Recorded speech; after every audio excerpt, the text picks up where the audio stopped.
Hi, I'm Sina from Lush Lemon Co. I own my own laser sign making business. I want to teach you how to make money with your laser. Today I'm going to be teaching you how to make stamps. There are three things you'll need to make your stamps. The first one is rubber. I just get mine from Amazon. I've tested a few other ones and this one just seems to work the best for engraving. I will link it in my Amazon storefront. The second one is optional. It's 1/8 inch foam. And the third one is just any piece of wood. The reason I love having these in my storefront is I have so much scrap wood that I will just never use. So I always love finding these off-cut pieces of hardwood, and they work great for stamps.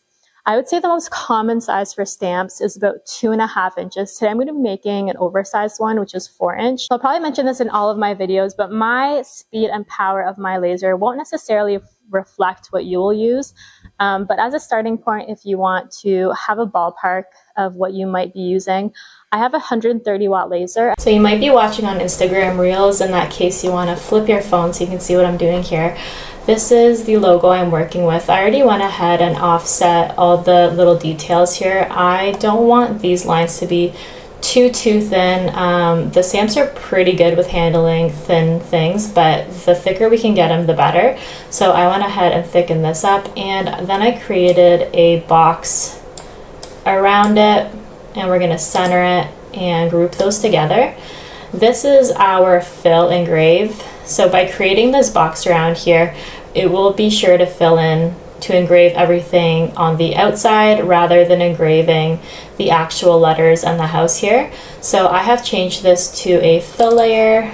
The speed is 400, our power is at 90, and lines per inch, I keep it at the 396. And then I'm gonna hit advance, and I want the ramp here to be set to 0.0197, and we're gonna hit OK.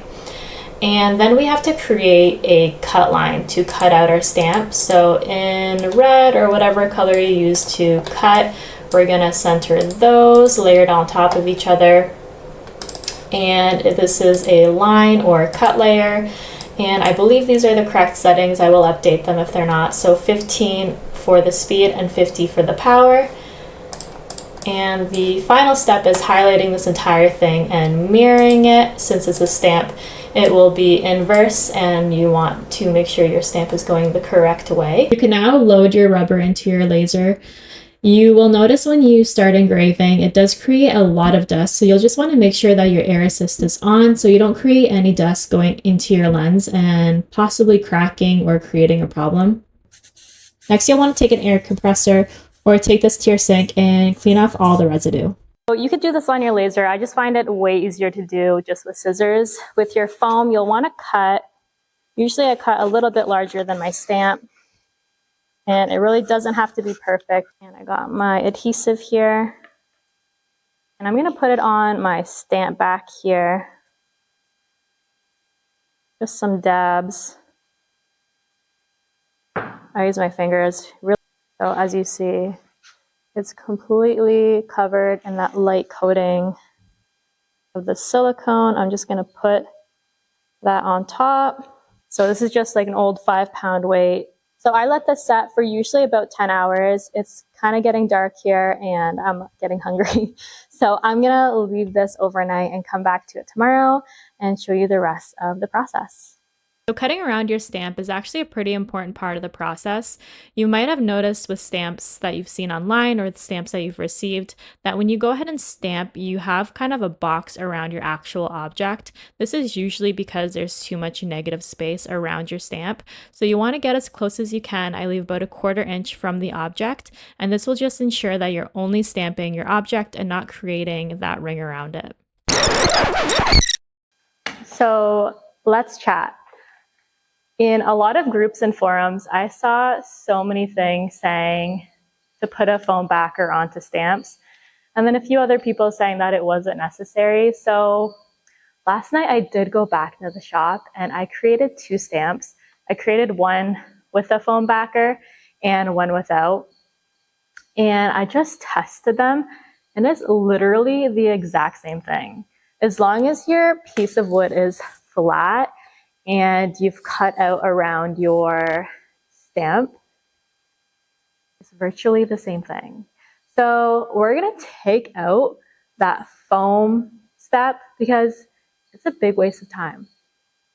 You're now going to grab your piece of wood, cut it a little bit larger than your stamp, and give it a nice sand. So once we have it cut to size and all sanded up, we're going to take it back to the laser.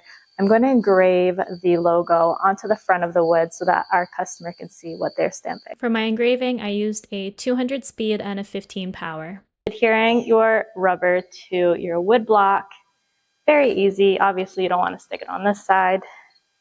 You want to make sure that you are the right way up. And I'm going to use the clear silicone here.